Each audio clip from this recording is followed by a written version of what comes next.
Hello, movie lovers. Welcome home. My name is Amy Henserling, and you are listening to Watch This List Unplugged. This is a return back to my comfort film series, taking a quick break from the weight and heaviness of Amy's progress. We have with us a very special guest, my buddy Max King, who has the coolest name ever, is back. Max and I recorded a Watch This List episode last year, which never saw the light of day, which still plagues me to this day that I haven't gotten it properly edited. But we are making amends for that egregious error on my part by having Max back actually almost a year later. So Max is all grown up. He has completed uni. Yes. And in his new stage of life. So say hello, Max, and tell us how you're doing. Hello. I'm doing really well. Yeah. It's good to be back. Yes. Finally. We did have fun the first go-round, even though you made me watch the worst movie that any guest has recommended to me. This is a fact. Really? Max gave me Hard to Be a God as one of his suggestions, and I believe I gave it half a star. Yeah, that wasn't a great introduction, but I'm back, so...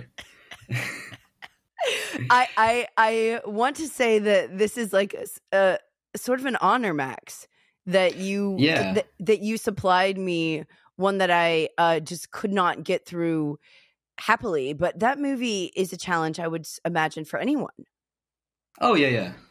I mean, not for me. It's a breeze, but right. It's just a normal Tuesday, really, in my life. But I'm gonna hold that accolade in good stead. I'm proud of it. Well, yes, you as well. You should be. And today is a quite different vibe because we are in. Max's original theme was book adaptations, and now we are doing comfort films. And Max did not choose Memoria, which is the movie poster behind his head, for those of you that are not watching on video. Although that could be a comfort film, Max. What do you think? I was very tempted. I think anything by Apichatpong is comforting for me. Well, I watched a lot of films that I think I was calming. So I think in narrowing down my list, I had to think about calming and comforting as maybe being different things. But maybe that's going a bit too deep into your topic. I don't know. No, Max. They definitely are, because you only have one of the three films that you chose is calm. The other ones are quite. It gets more and more rambunctious as it goes on, and then you end with quite a lot of energy. Actually. Yeah, I think I tried to pick a range, but actually watching them back this week, I found I was finding a lot more similarities in all three. Me and too. Ways that they overlap. Which I thought was interesting, because I was trying to kind of deliberately curate three very, very different films. What stood out to you as a through line of the things that you noticed? I think they're all just very gentle, and they all kind of they all have drama, but it's always very gentle and really, really lightly handled, which I like. But also, they're not exactly. They're not totally happy. They're not all easy to watch. There's still drama in them, but it's always very kind of lightly handled and lightly done. Yeah, and you could say that, well, for your first two, that maybe the endings are somewhat bittersweet. I want to talk about the endings, I think, for sure. Oh, for sure. And the third as well. In a way. I think it's more of a... Oh, true. Well, it's actually not. It doesn't end in the way that you think it would end. Quite. Right. Good point. I think gentleness is probably an apt word, because that's something that I associate with you as well. It seems like the movies that you like have a sort of tender quality to them. I think maybe it's something that I need. So that's what I turn to cinema for. I've got to find it somewhere. So. Max has to get it somewhere. We need to send you just a teddy bear that you can just embrace and get to that place, Max. Okay, so diving right in, We're going to start with the weightiest one. And this is one that Max has actually written a big article on too, which is exciting because I want to talk about that because you actually have the word comfort film in that in your description. So this is The Flavor of Green Tea Over Rice by the great Ozu from 1952. Max decided to go in chronological order for these as opposed to order of preference. Yeah. And Max, why don't you tell us briefly what this is about and why it's your favorite? You proclaimed that it was your favorite Ozu, but then why it's comforting to you. I did. Yeah. Well, I had to pick an Ozu for this list. I had to choose one because he's always someone who I turn to for comfort, which, like any of his films, I find comforting, really. But I think this one is really where his style comes together for me, because he's done a lot of comedy. He often uses comedy in his films, and a lot of kind of slapstick sometimes, and fart humor in particular. Really? In what films? I think Good Morning is a very good example, because that's about children as well. So that might be one that you like, because it's very different from kind of Tokyo Story and things like that. But also this has the Green Tea Over Rice has the kind of family drama and everything else that he's really, really known for.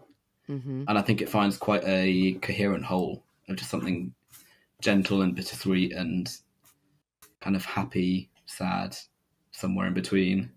Melancholy. Because it's about this family, really. Yeah, exactly. It's mainly about a married couple, I think, would you say? I don't know if you'd agree, but that's the main storyline, really. It's this married couple who are very distant at the beginning, and they kind of find their way to some sort of,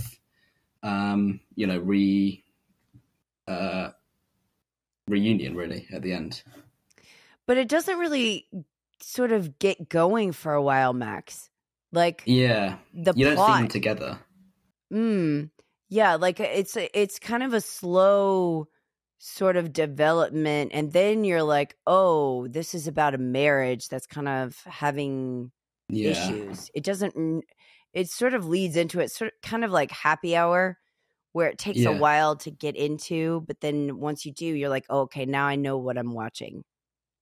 I think that is something that I often find in Ozu as well, is that you start watching his films and you can't really work out who's related to who and what the character, if someone's an aunt or a sister or a friend.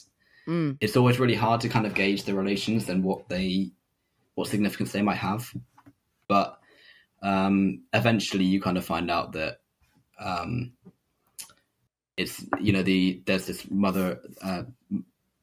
wife and husband who are totally distanced. You don't even see them together, I don't think, until kind of halfway through the film. And the wife is being quite cruel, really, from the beginning, and kind of scheming. But essentially the drama is about her trying to get a spa day away with her friends, so she lies to her husband. And by the end he finds out and they come back together again. And that's kind of the only real drama of the film, is her lying, and also they're trying to set up an arranged marriage for their niece. And you find out later on that their marriage was also an arranged one, set up by presumably their parents. But they've kind of learned to live with each other and get on with each other somehow through this arrangement. And I think you never really find out what Ozu thinks about arranged marriage, because he never really condemns it particularly. I think with the younger generation, you sympathise a lot with the niece because she doesn't want to have this imposed on her. But actually, with the married couple who are of the older generation, we see how they've managed to make it work and they've managed to compromise somehow. And I think that's part of why I find it comforting, is that Ozu never really imposes any sort of argument in the film. He just lets his characters breathe, and you just see them sort of for who they are. And that's why I love why he doesn't explain anything at the beginning. You just have to learn, and you have to figure out who's who and what they mean to each other. Right. It's always a kind of puzzle that I enjoy because it feels so authentic. And it feels like he trusts his audience enough to sort of grab the nuance. Like, it's not spoon-fed to you, Yeah. the relationships. And then you can kind of understand why the niece doesn't want an arranged marriage, because she sees what their relationship's like, and she's like, why would I want to be like you? She very straightforwardly, like, directly says, like, I don't want to be like you guys. I want to choose someone. And there's nothing really that she can say in response to that, because she's like, I mean, she's not really happy either. No. But it does raise a very interesting question. I wonder what you think about this. This is getting a little bit off, but in the way that they're portrayed in the film, as love being like long-term love being largely a case of you sort of letting go of so much control and so much like rigidity of trying to make somebody fit into what you think you want, and just letting them be themselves as sort of the ultimate peace and goal. Do you think that it matters really whether something's arranged or it's chosen, if that's what we all have to come to anyway? I mean, not when you put it like that, but that's not to say that I really would agree with arranged marriages in general. I think when you put it like that, it sounds quite nice. But of course, the whole effort of compromise is something that I think Ozu leaves up for you to imagine, because we presume that these two have gone through, I mean, decades maybe of really not enjoying their time together. And he doesn't have to show it for that kind of a length of time to really feel real. But he never condemns it, really, I don't think. Yeah, it just sort of raises an interesting question when you're watching it of like, you know, we think that a relationship is successful if you're like really, that you need to be really attracted, really in love, have great chemistry, you know, that there's like deal breakers and things that you don't like, things that you do like. But then the divorce rate is so high, people break up all the time, even though they have chosen who they want to be with. So if you look at it statistically, it's kind of like, well, you know, the knee-jerk reaction would be to say, well, no, it'd be better to choose, but we're not great at choosing a lot of times. Yeah. And a lot of times we don't know what would be good for us, and we base them off of superficial qualities anyway. So I just wonder if there's something to that, of like that perhaps the best case scenario would be in a situation where you are forced to grow and you have to love the person that's in front of you. And how do you do that when you're in your own way? I don't think those are two kind of the only two situations, though. Like, of course, there's going to be compromise in any situation, and of course, they're going to have to put effort into their relationship. Like I don't think I agree with that statement, really, because which one? Well, what you were just saying about maybe the perfect situation is being forced into an arrangement like that.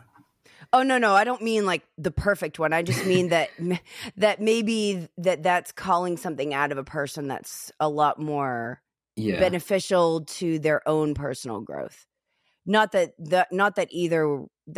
this is the answer. It's just that it made me think of like that maybe we don't know as much as we presume we do. I think that's fair enough. And I think that's what he's saying, really, because we see it a lot in the film. Because also then there's, I noticed this time, I think it's one of the other women in the kind of little group of friends that Taiko has. She's kind of gotten into an argument with her husband, and she just said, "Oh, it's fine, you know, I'll get him to buy me something later." And they've clearly got this arrangement where he'll do something that she doesn't like, but then he'll make up for it by buying her, you know, a piece of clothing or something. Right. So there's always these ways that he finds compromise and the different ways that relationships work in the film. But like marriages and relationships like this are always in Ozzy's films. Yes. And it's interesting that he never married himself, and whether that gives him a different perspective on these kind of things. I don't know. It's always something I thought about, but not kind of come to a conclusion on.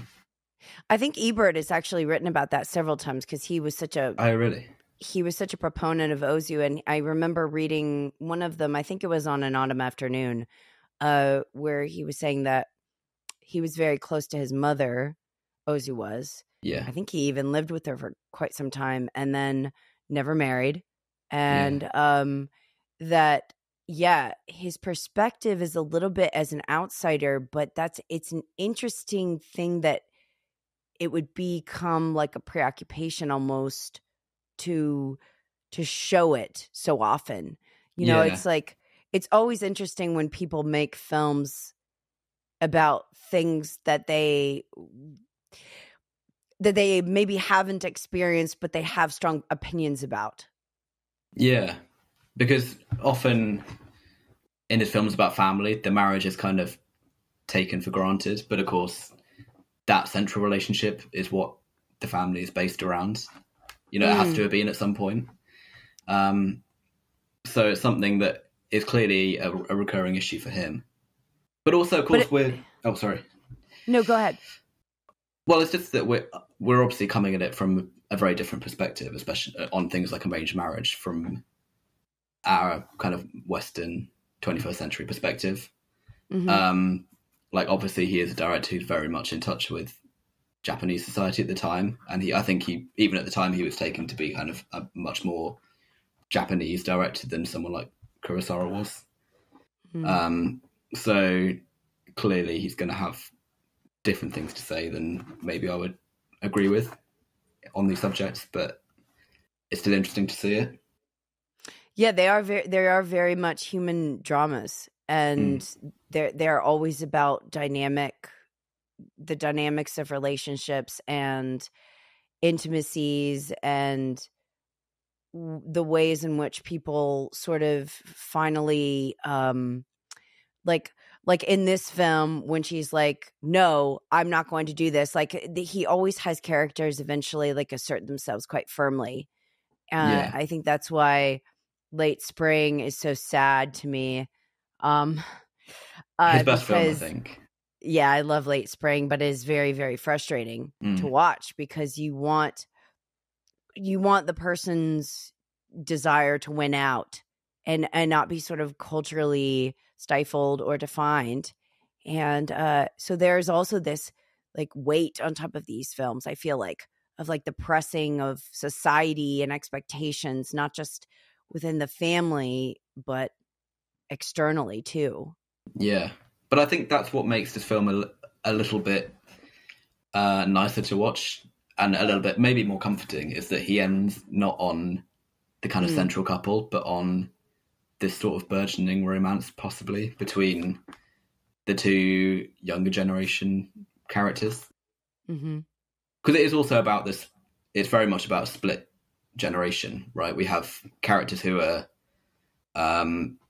we have a young man and a young woman who's the niece of Taiko, and then everyone else is kind of the generation above. Right. And again, that's something else that he handles quite lightly, but there's always these differences between the two generations that come up through the film.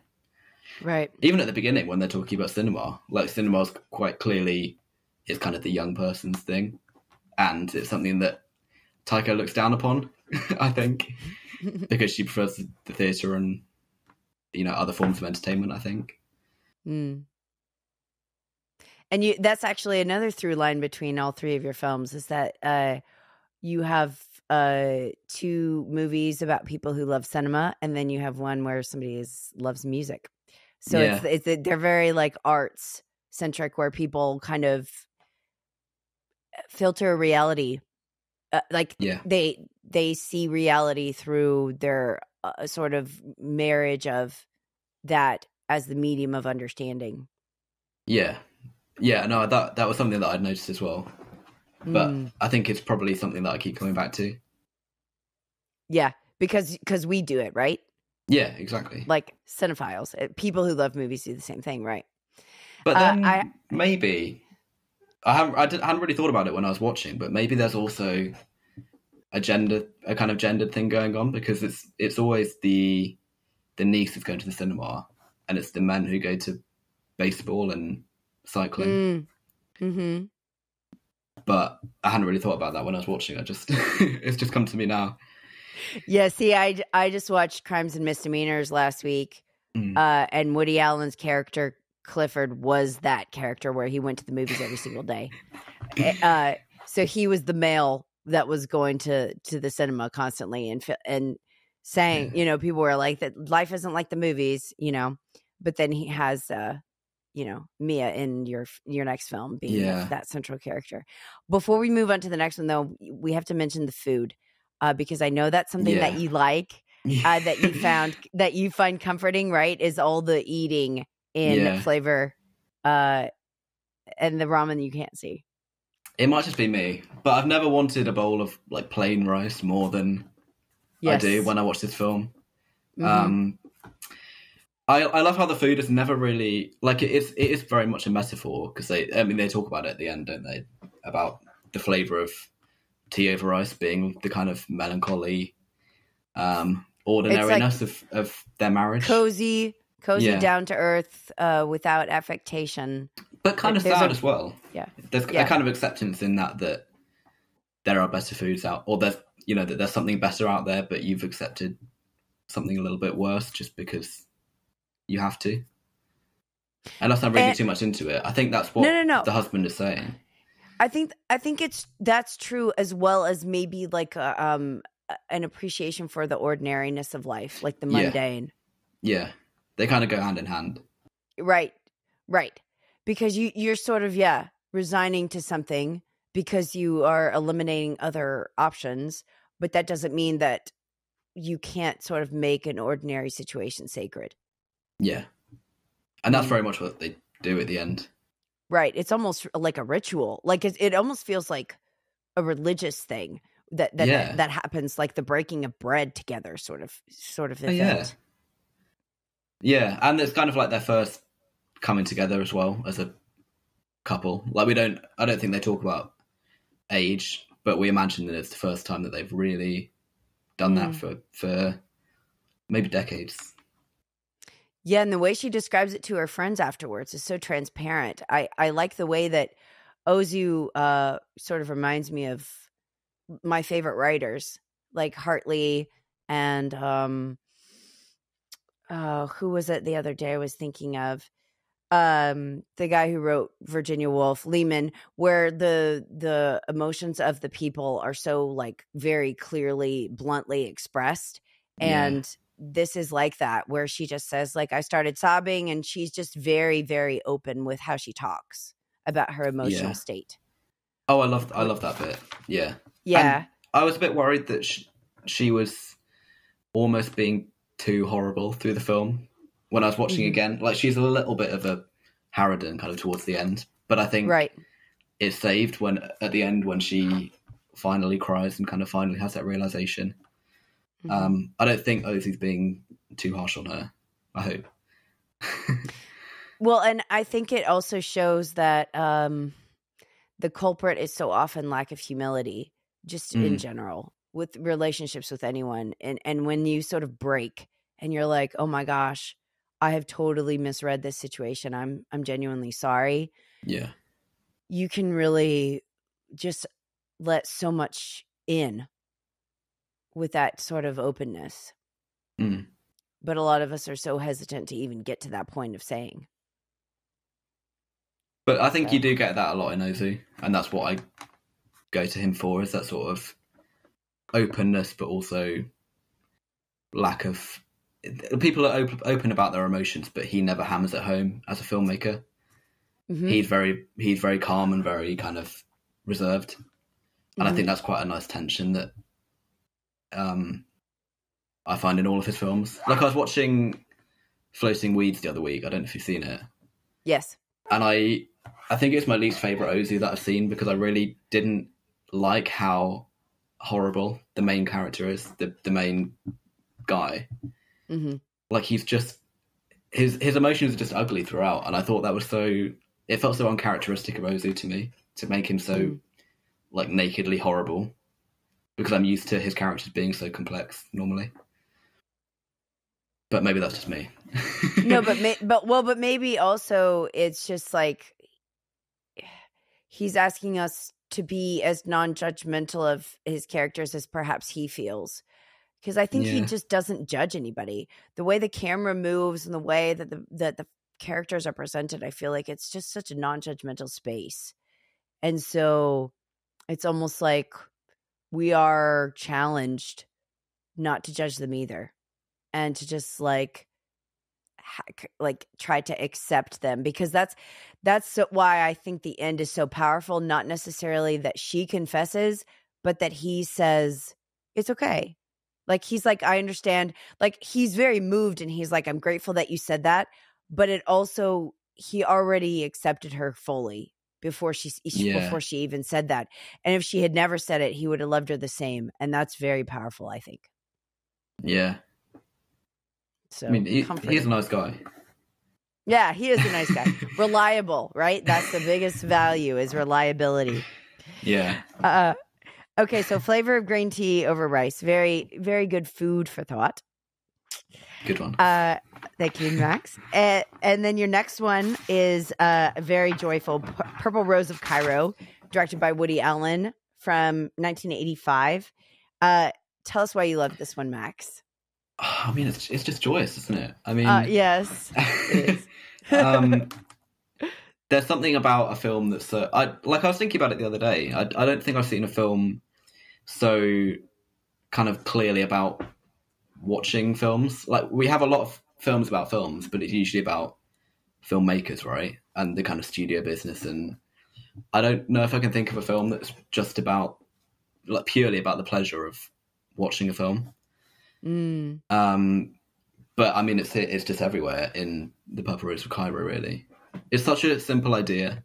Like, to me, it's like it's like a great short story, a fairy tale, almost. Yeah, exactly. Or like a sketch like, he does a lot of sketches in Woody Allen films, but this is like one of them, just kind of taken to movie length, but it works perfectly.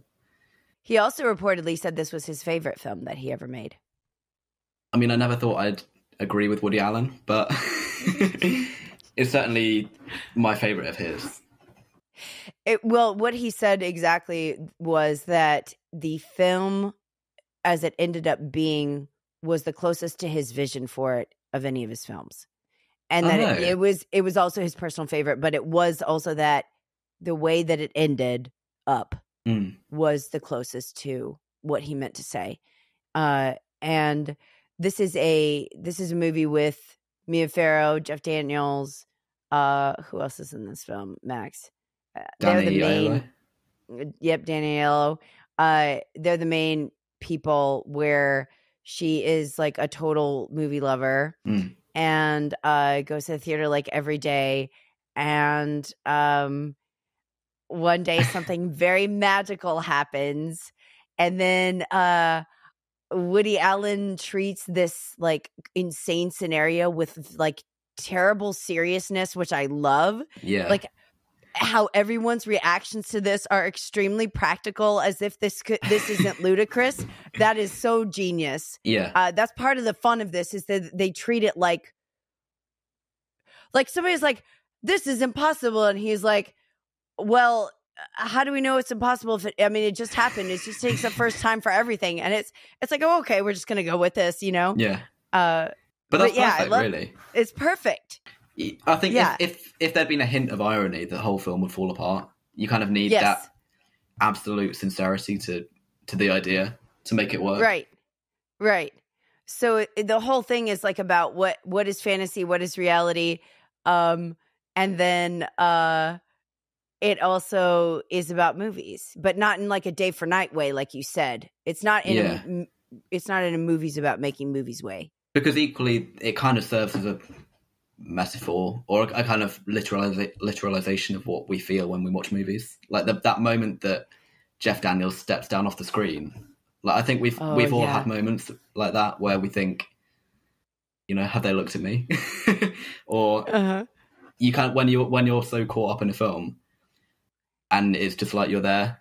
And I don't want to read the whole thing as a metaphor, but it does kind of serve that function as well, of just being so wrapped up and being caught up in the reality of the fantasy that a movie conjures. And I've the romance definitely had of moments like that. Yeah, exactly. Right. Where you felt like chills or like the magic of the moment was like extended to you, or something that you see is like meant for you. Is that what you mean? Yeah, because it is a really personal thing, watching a film, even in a cinema. Yes. And like I love that it's a bit of a tangent, but I love the moment where I had to write it down. It's when there's a Jeff Daniels is like, he's left the screen, the character's gone, and one of the women in the audience says, like, she's so angry because she's as much of a fan of the movie as Mia Farrow is, and she just says, like, I want what happened last week to happen again, but it's not. And you know, I think we've all had situations like that where we just want to be in the world of a film again, but whenever you watch it, it's a different film. It looks like a different film. And that's not a bad thing, but I just love that idea that each experience we have with the same film is always going to be a little bit different. Do you think that's because we're different? Yeah, because like the whole context of watching a film is always going to be channeled through your experience of it. And I suppose that's what Alan's saying as well, is that this only happens to Mia Farrow because she's having such a terrible time at home and in life. She's kind of she's at rock bottom, that only this magical thing can kind of lift her out of it. Mm-hmm. And it's a bit of a not a cliche, but like the magic of the movies is such a sort of well-known idea, but it just works so well every time here. And even when it's kind of meta, like there's a scene, so Jeff Daniels is a character in a film. He comes out of the movie and then is like sweeping Mia Farrow's character off her feet. There's a scene where they're about to kiss, and he says that normally the music comes in, you know, and it fades to black. And even as he's saying this and we're thinking, oh, like that's so corny, Woody Allen has the music come in and they kiss. Yeah. And you're like, dang it. Like you do actually feel exactly what they're describing. Yeah. And in exactly that way. And it's true. You know, I think that it reaches us in such a profound, mysterious way. Like, and she was like, oh, like that's the perfect kiss that I've always dreamed of having. And he took her to this place, you know, that she thought was only in the movies. Yeah.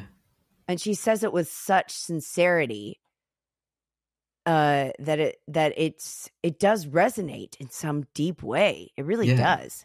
And it's really, you do believe it for as ridiculous a kind of film as it is. Mm-hmm. And then later on, when she gets taken back into the film as well, and I love how it's all, even the film in the film within a film. Mm-hmm. She kind of goes in and she's filmed in black and white like all the others, and she is like totally in their world. Mm-hmm. Yeah, it's just great. It's just, I think this is probably the most purely kind of joyful of the three films that I picked. Yes, and I think that like there's a line that I love always, that where she says to Jeff Daniels' character as the actor character, that he has something special, and she says, "You've got that magical glow." Yeah. I think that's probably the best way to describe the film. It just Yeah. has this glow about it. And even though it's taking in elements that are very unpleasant, like I think they're in like the depression, right? And Yeah. there's like no work. Her husband sucks and like abuses her, is like verbally and physically abusive. They're poor. There's a lot of like starkness around it. But then here comes Daniels with his cheerful bravado and his like wide-eyed innocence, and he's like, I must defend the one that I love because it's written into my character. It's stupid. Like, it is silly.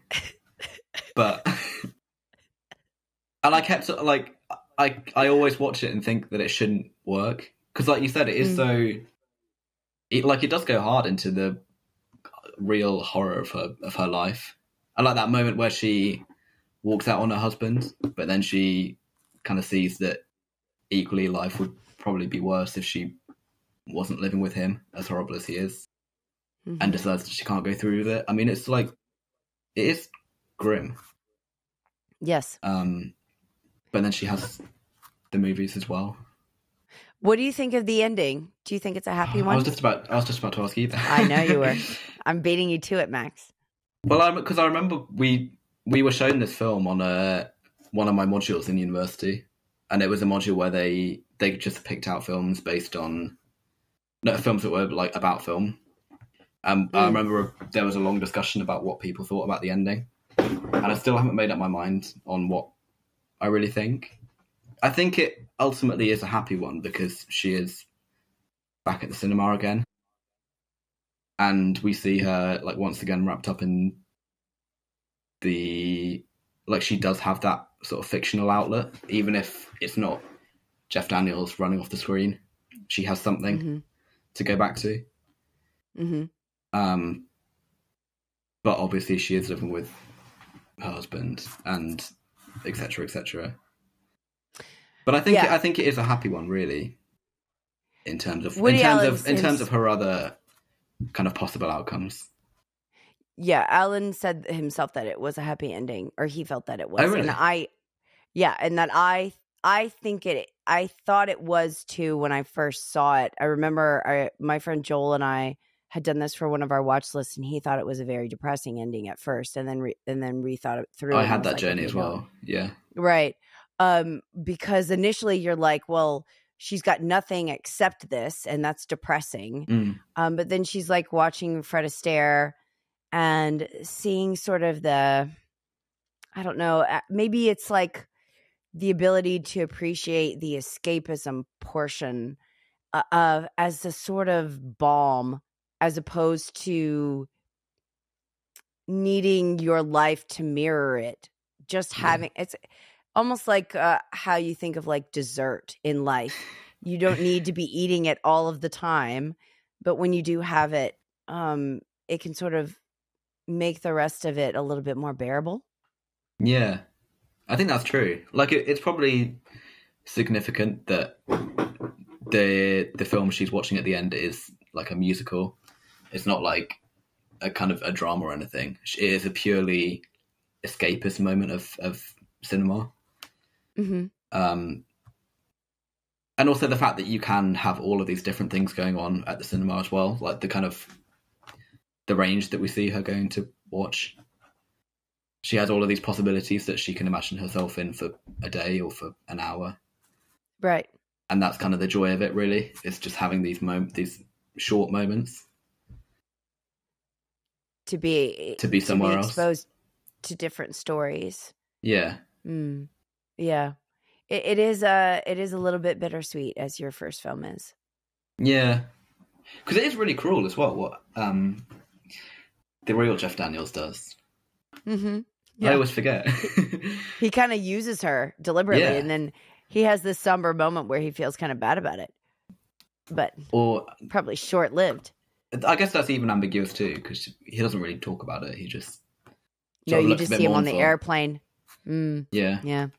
But this is something that you told me when I met you, Max. The first time that I had a conversation with you, I asked you what your favorite types of films were, and you said melancholy. Yeah. I mean, I'll stand by it. And I think this is kind of the perfect embodiment of that, really.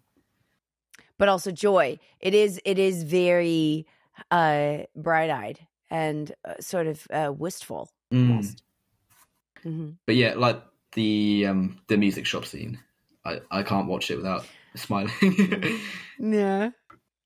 Where they sing together. There's a scene where he's playing the ukulele. Yeah. No, he's singing along. Is. Yeah. Right.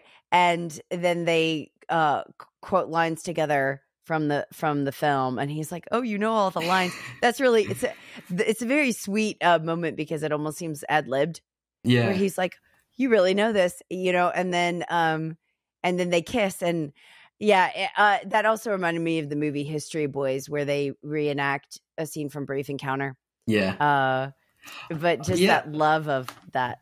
I was going to bring that up actually, because I think it is the film is a lot like Brief Encounter, and that was another film that I nearly picked for this list, because that's another one that I find comforting, even though it is kind of the most like horrible, tragic film that I've ever seen, probably. Mm-hmm. I think it's quite, that feeling of escapism is something that film has as well. Maybe perhaps it is, Max, that you also like just glimpses of what could have been. Yeah, maybe, but that is what cinema is, really. Like a temporary detour, or just a way of pondering something, and then you return sort of back to center. But it's like this little like peek into what could be. I think that is what I see cinema as a lot of the time as well. Like with Ozu, I love watching Ozu because I love just sort of seeing the world how he sees the world, and just sort of being immersed. Like, I know I can go to an Ozu film and I sort of know what I'm going to get, but I know it's always going to thrill me in the same way. Not like the woman in the Purple Rose of Cairo who is getting a different film to what she got last week. Yeah. Yeah. Okay, so Purple Rose of Cairo, Max and I are big fans. It was a delight for me to rewatch this for the umpteenth time. And your list ends on a truly ridiculous movie, School of Rock. By Richard Linklater. Okay, it is kind of ridiculous, though. I mean, when I was watching it, I was like, good grief, Jack Black is he's just crazy. Like, and I feel like Richard was like, dude, just like go all out. Like, this is the Jack Black show, and we are just here to watch you like one man it. And I mean, there's a lot of different supporting characters that are fun, but this movie is definitely, I think, the joy of watching him, right? Is that what you like 100%. About it, or what is it that appeals to you so much? I mean, there's so much that appeals to me, really. I think I'm kind of wary of talking about this film because I know that I'm often I'm quite a notarist, I think, and I'm sort of wary of being like, oh, it's great because it's Linklater and it's like, there's so many like ticks of his. Because I don't really want to. I feel like that's almost demeaning the film, is by trying to like make it some sort of auteurist piece. But actually, it's just it is just so much fun. And I think there's a lot in it because I did watch it when I was a kid, so there's a level of comfort in that as well. But I think there's a lot that appeals to both kids and adults. Like, I think you can watch it as a kid and you can watch it as an adult, and you can enjoy the same things. Because I know that I watched it as a kid, thinking of myself as probably Zach, but like wishing that you're definitely Zach. I mean, I play guitar as well, so I definitely was. But and like you'd wish that you could be Jack Black when you were older. And now I am older. I know that really I'm probably Ned, and I'm still wishing that I was Jack Black. But he just rules. This must be where the kind of Jack Black persona was born, really. Yeah, I remember watching High Fidelity recently and thinking that one is definitely. But this one, he actually was the star. High Fidelity, he's just the kind supporting guy to John. Interesting that Joan is in this. That John Cusack's sister, and she's great. and she's great as the principal. If you guys have not seen School of Rock, it is pretty easy to summarize. We right, don't need Max? to intro it much, really. I mean, yeah, it's just about a guy who's in a band and tries to be a substitute teacher. yeah, he totally swindles his way into school. Yeah, and finds that the only way of getting in the competition, like a rock competition, is by using the class that he's teaching to form a band. And that's pretty much it. And of course, it has to end in a Battle of the Bands competition because all of these films have to. But if we, I don't know if we want to talk about the ending first, but I think it's interesting that, like, I completely forgotten it when I watched this a couple of months ago for the first time in like 10 years. I'd totally forgotten that they didn't win at the end. And I thought that was quite an interesting choice to have. It's not that he's a failure, really, but the only goal is just to go out and kind of have fun. I think he says it in his little pep talk to the kids at the end. He's just like, we're here to have a good time and to play some good music. We're not here to win. Mm-hmm. And there is something quite lovable about that, really. It almost has the structure of a sports movie. Yeah, totally. Like the underdog sort of movie, you know? Yeah. And where they're just saying like I didn't do it for the grade, you know. It's got this like, we're just here to have fun and like enjoy life, and it's infusing that positive energy and like enthusiasm. I mean, if you're talking about joy, like Jack loves music, like rock music. Yeah. And it's just, I don't care for it at all. And it made me like, I loved listening to the soundtrack of the film just because he makes it fun. Yeah, he makes it fun and infectious, and his reactions to things are not like typical of adults. Yeah. If anything, Sarah Silverman is like the representation of like normal how parents people usually are. Right. Yeah. So do you want to declare your feelings then? Like, were you a fan or? I did enjoy myself, but I did also think that like, I was like, this is just so silly. Like, okay, I'll take that. It's just like, there are moments of poignancy, you know, where you feel a little bit that he's changing, or that he is growing as a person.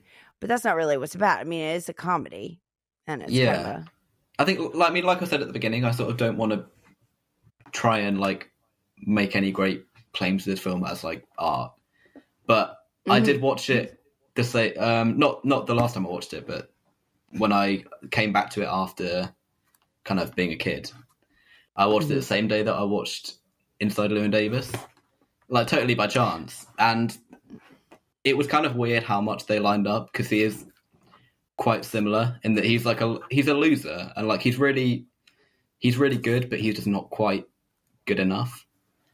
And I think it's interesting as well that like his dedication is to art, but it's rock music, because obviously we associate rock music with like sex and drugs and rock and roll, but he is just totally, he's there for art. He's not there about drinking and scoring girls or whatever they say in the film.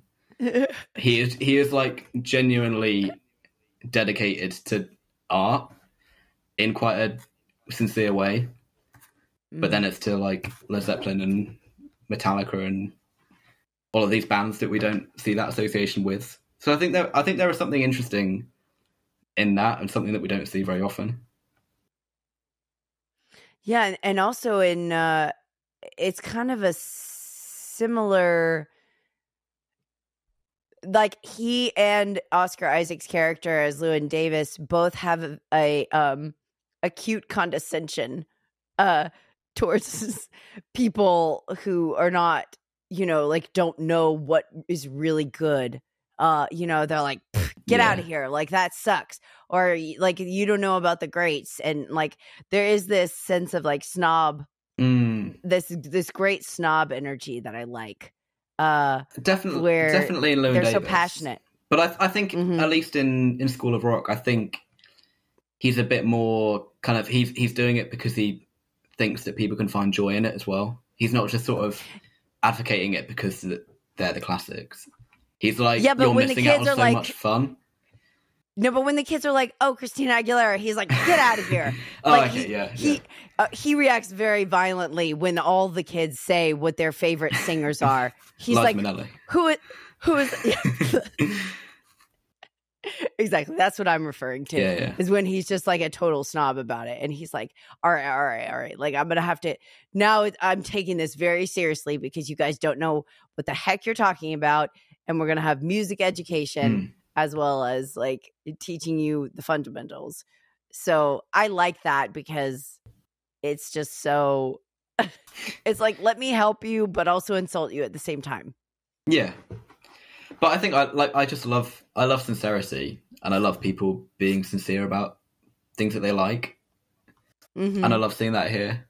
Like another one of my sort of favorite like subgenres of film is just people who are really good at their job. Doing their job. Competence. Yeah. And in a way, he is very competent. Maybe not in the way that he's meant to be, but he is kind of the teacher that you always want to have. Yes. Just about the wrong subject. It's kind of I have read that I was just reading about Ferrera because I am about to rewatch The Addiction.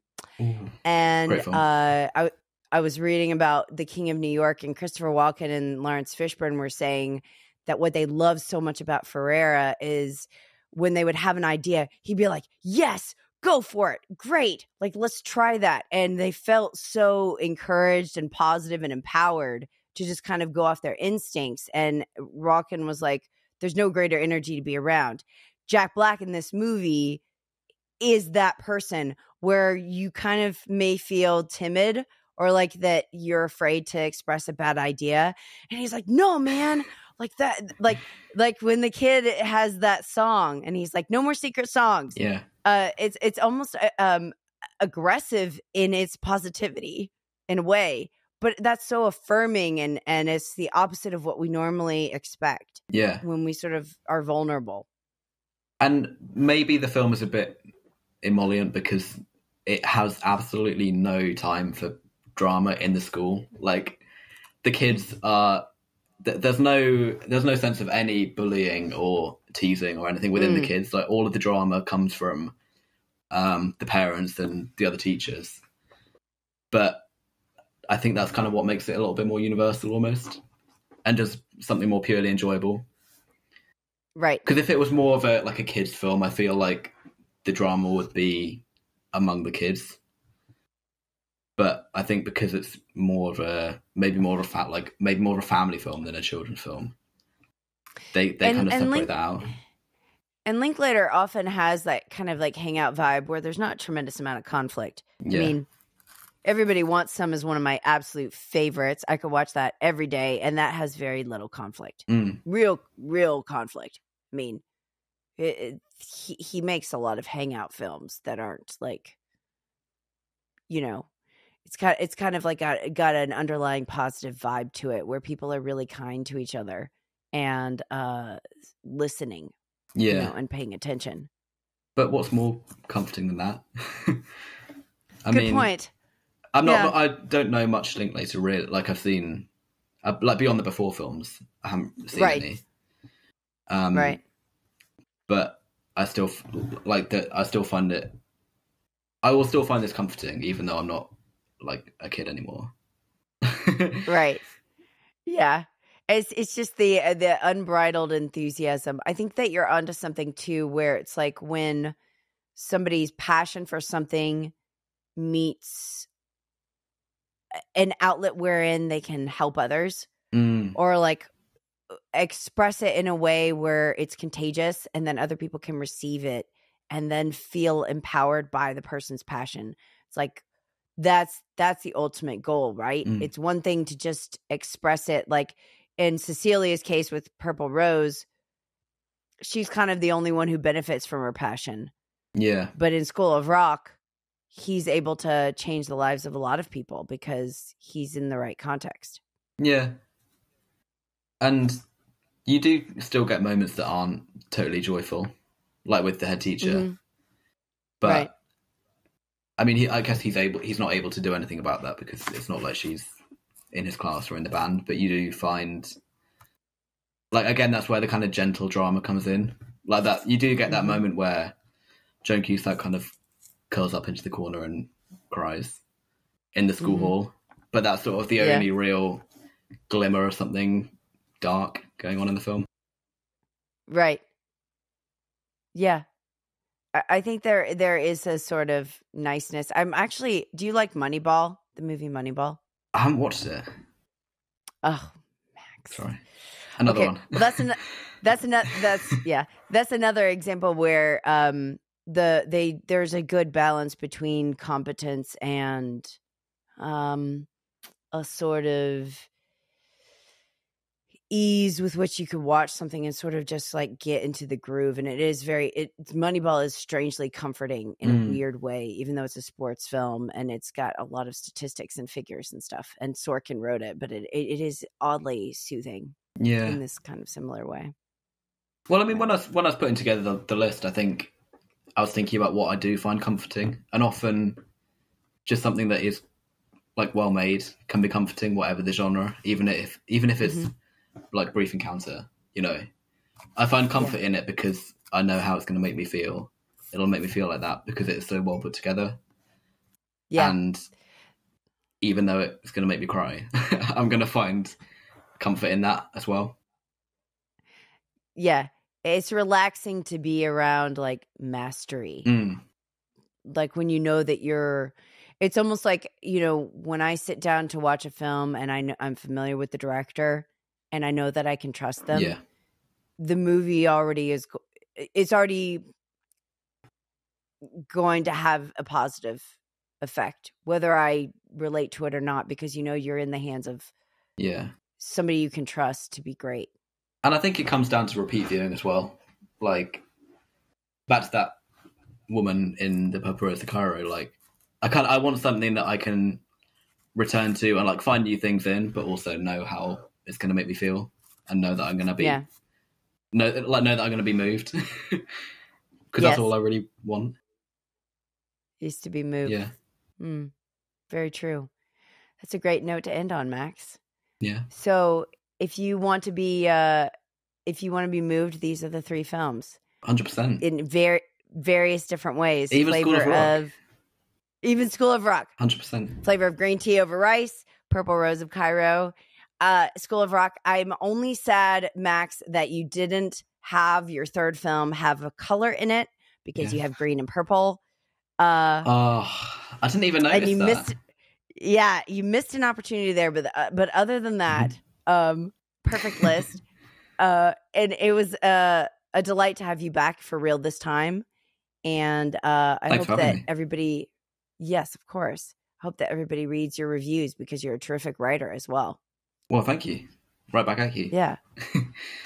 Yeah. And we'll see you at the movies. Thank you.